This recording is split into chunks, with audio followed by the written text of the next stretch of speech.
Hi friends, welcome to the sports ocean. ये हमारा paper number 2 है एमपीएड फोर्थ सेमेस्टर का।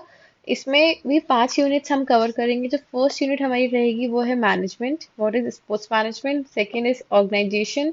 Third is human resource management. Fourth is management of performance. And fifth is management of finance, facilities and material. तो basically इसमें ये चीज़ें पूछी गई हैं कि हमें डिफरेंट डिफरेंट टाइप्स का मैनेजमेंट करना है, तो किस तरीके से करेंगे, ऑर्गेनाइज कैसे करेंगे, फैसिलिटीज कैसे मैनेज करेंगे, फंड्स कैसे मैनेज करेंगे, तो वो सब चीज़ें। सो फर्स्ट यूनिट में हमारा फर्स्ट क्वेश्चन जब पूछा जाएगा that is the introduction of sports management, कि स्पोर्ट्स मैनेजमेंट होता क्या है। तो उसकी डेफिनेशन है, जो एक प्रॉपर सिस्टमैटिक डेफिनेशन होती है वो ये है कि स्पोर्ट्स मैनेज क्या इन्वॉल्व करता है, जहाँ पे आप प्लान करते हैं कोई भी चीज़, ऑर्गेनाइज करते हैं। लीडिंग मतलब कोई भी चीज़ के लीड लेते हैं, जैसे कि कोई एक लीडर होता है, उस हिसाब से जो लीडर होता है जो लीड करता है अपनी टीम को। लीडिंग, कंट्रोलिंग, जो भी जितनी भी रिसोर्सेज हैं, चीज़ें हैं, उनको कंट्रोल करना। कहाँ? विद इन द ऑर्गेनाइजेशन, या तो ऑर्गेनाइजेशन के अंदर या फिर किसी इवेंट में, किसी भी डेडिकेटेड स्पोर्ट्स को लेके, उसको कहते हैं स्पोर्ट्स मैनेजमेंट। तो प्रॉपर डेफिनेशन क्या हो गई? Sports management involves planning, organising, leading, controlling resources with in an organisation और an event to dedicate sport. इसकी इम्पोर्टेंस क्या है? अगर जब आप अच्छा स्पोर्ट्स मैनेजमेंट करेंगे तो उसके ऑपरेशन अच्छी तरीके से होंगे, इफेक्टिव ऑपरेशंस होंगे। कोई भी जो इवेंट होगा वो सक्सेसफुली ऑर्गेनाइज कर पाएंगे। जितनी भी रिसोर्सेज हैं उसको हम अच्छी तरीके से यूज कर पाएंगे, और ज़्यादा से ज़्यादा उसका हम यूज कर पाएंगे, और अच्छी से अच्छी परफॉर्मेंस निकलेगी।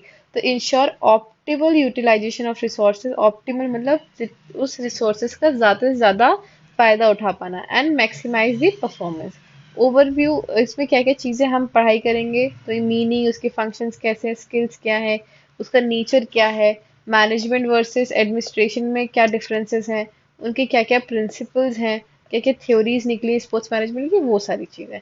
तो नेक्स्ट आता है कि फंक्शन क्या है स्पोर्ट्स मैनेजमेंट का। तो फंक्शन क्या है, आप स्पोर्ट्स मैनेजमेंट करते क्यों? जब जैसे कोई इवेंट हो रहा है, एशियन गेम्स हो रहे हैं, ओलंपिक्स हो रहे हैं, तो उनको मैनेज भी तो करना होगा ना। That is sports management. कि कोई भी टीम आ रही है उसको आप कैसे प्लान करेंगे, कहाँ रखेंगे, क्या क्या इवेंट्स होंगे, किस टाइप का आपको फूड प्रोवाइड करना है, क्या क्या फैसिलिटीज प्रोवाइड करनी है। तो it's a part of sports management. आखिरी में कौन जीत रहा है, उनको हम क्या क्या चीज़ें प्रोवाइड करवा रहे हैं, क्या विनर्स की ट्रॉफीज होंगी, उनके आने का जाने का, जो भी एवरीथिंग, जो स्टार्टिंग से लेके एंड तक की चीज़ें, सब कुछ किस चीज़ का पार्ट है? स्पोर्ट्स मैनेजमेंट का। तो उसके फंक्शंस क्या है? सबसे पहली चीज़ होती है प्लानिंग। सबसे पहले तो प्लानिंग करोगे कि आपको प्लान करना है कि क्या इवेंट है, क्या टूर्नामेंट है, कैसी टीम बनी, जो भी है। एग्जाम्पल क्या होंगे इसके प्लानिंग के? कि आपको स्केड्यूल प्लान कर सकते हो, या तो बजट प्लान करते हो, आप मार्केटिंग स्ट्रेटेजीज प्लान करते हो। तो ये सब आपका पार्ट हो गया प्लानिंग का। ये मैंने बहुत शॉर्ट में समझाया है, आप इसको थोड़ा ज़्यादा डीप में ब्रीफ कर सकते हैं। देन आता है ऑर्गेनाइजिंग। तो ऑर्गेनाइज किस चीज़ को करोगे? तो ऑर्गेनाइज आपको करना है, टीम ऑर्गेनाइज करनी होती है, जो भी फैसिलिटीज ऑर्गेनाइज करनी थी, लॉजिस्टिक मतलब जो भी उनका आने जाने का ट्रैवलिंग चीजें होती है, दैट इज लॉजिस्टिक। तो वो सब चीजें आप अरेंज करते हैं। एग्जाम्पल क्या है? कि आपको टीम की प्रैक्टिस ऑर्गेनाइज करानी है, ट्रैवल के अरेंजमेंट कराने हैं, जगह कहाँ पे रुकेंगे, वेन्यू का मैनेजमेंट करना है। This is organising. तो फंक्शंस क्या हो गए ये? This is one, planning. Second organising. Third आता है लीडिंग, आपको कैसे लीड करना है, क्या टीम को या एथलीट्स को कैसे मोटिवेट करेंगे। तो उसमें क्या, आपकी leadership style, coaching style, team management.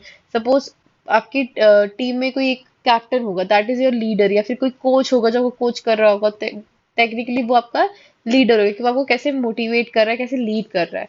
Then fourth आता है कंट्रोलिंग, आपकी जो परफॉर्मेंस को मॉनिटर कर रहा है, आपके आउटकम्स को एनालाइज कर रहा है, दैट इज कंट्रोलिंग। जैसे कि अभी जैसे क्रिकेट में आप स्टैट्स निकलते हैं कि इसने इस एरिया में इतने शॉट्स खेले, इस एरिया में इतने शॉट्स खेले। तो वो उसका स्टैट्स निकाल के जो इवेल्युएट करके फाइनल रिपोर्ट देना, कंट्रोल करना अपनी परफॉर्मेंस की, कि हाँ यहाँ मेरा वीक पॉइंट है तो मैं यहाँ पे खेलूंगा। तो this is the player statistics. And financial audit करना, कि अच्छा ज़्यादा एक्सपेंस हो रहा है, कम इस एरिया में हमें ज़्यादा बजट चाहिए होगा, तो उसको कहते हैं हम फाइनेंशियल ऑडिट करना। तो ये सब चीज़ें भी हम कंट्रोल करते हैं। तो first planning, second organising, third leading, fourth is controlling. Then skill of sports management, कौन कौन सी स्किल्स होती है स्पोर्ट्स मैनेजमेंट? फर्स्ट है लीडरशिप। लीडरशिप स्किल, किसी भी टीम या प्लेयर को मोटिवेट करना, इंस्पायर करना, that is your leadership skill. Example leadership in coaching and team management.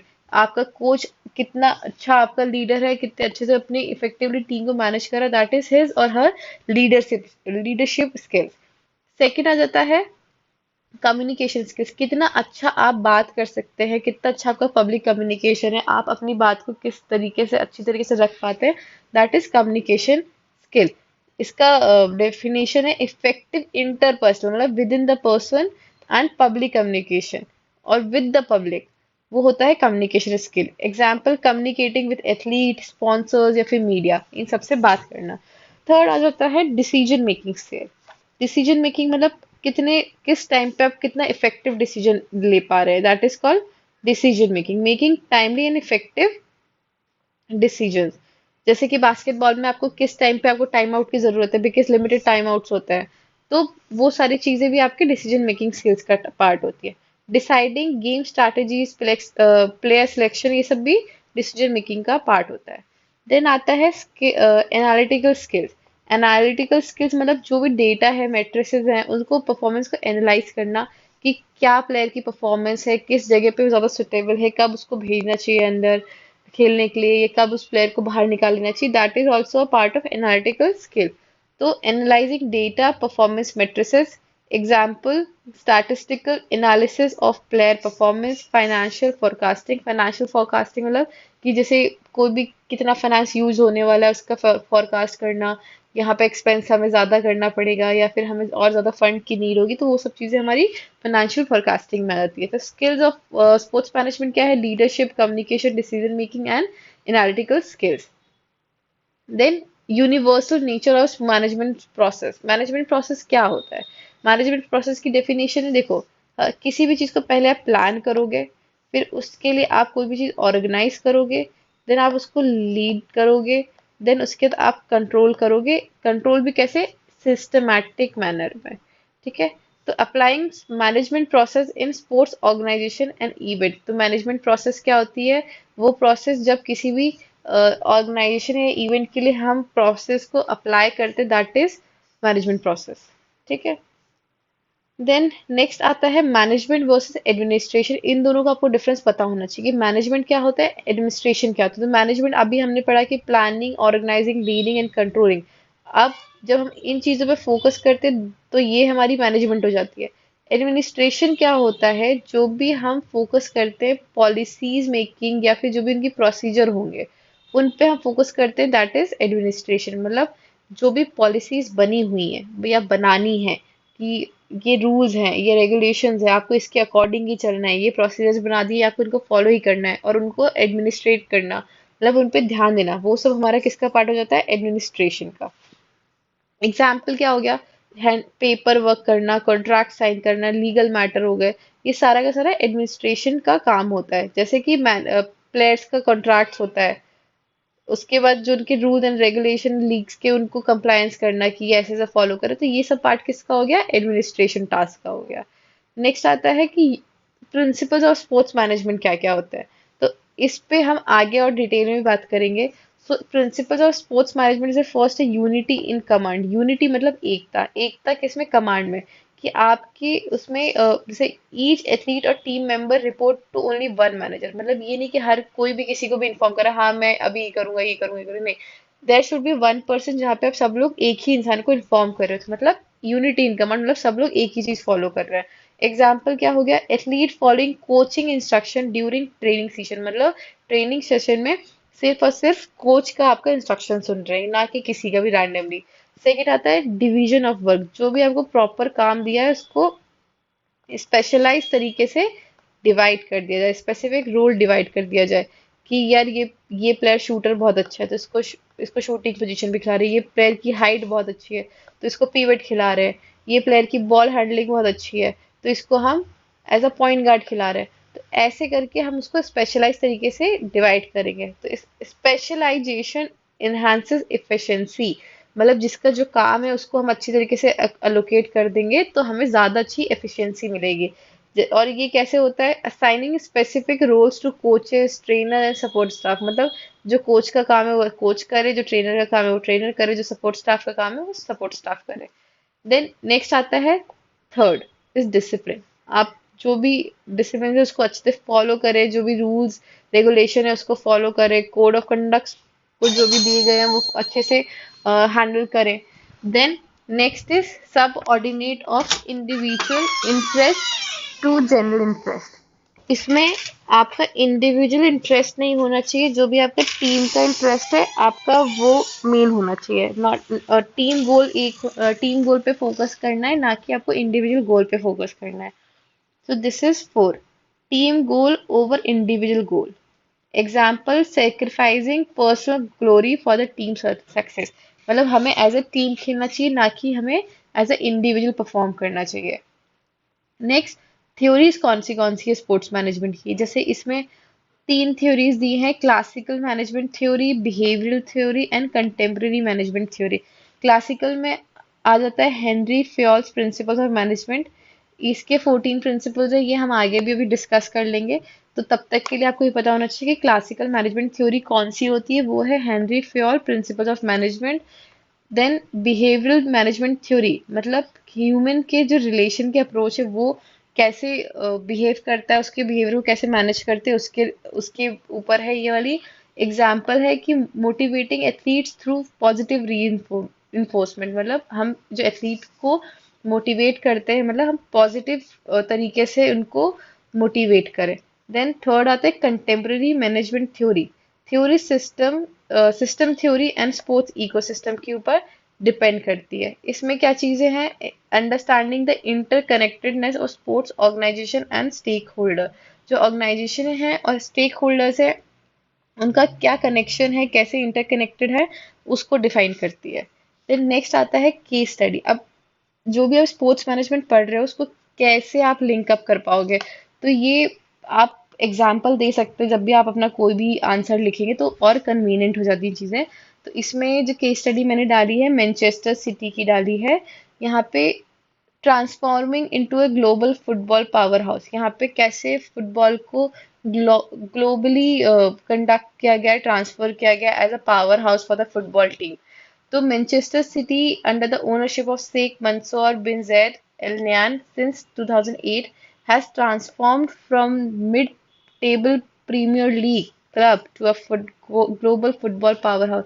यहाँ पे एक मिडिल टेबल प्रीमियम लीग होती थी फुटबॉल की, जिसको बहुत बड़े लेवल पे ले जाया गया। तो कैसे ले जाया करे, क्या क्या उसकी स्ट्रैटेजीज थी, क्या क्या उसने प्रिंसिपल्स अप्लाई किया? तो उसकी स्ट्रैटेजी क्या थी? Strategic investment. उसने बहुत अच्छे से इन्वेस्टमेंट किया, प्लेयर्स पे किया, इंफ्रास्ट्रक्चर पे किया, यूथ के डेवलपमेंट में किया।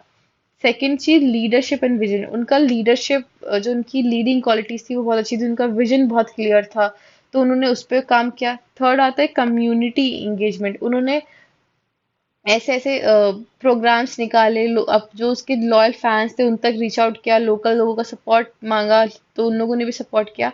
तो ये उसकी कुछ की स्ट्रैटेजीज थी।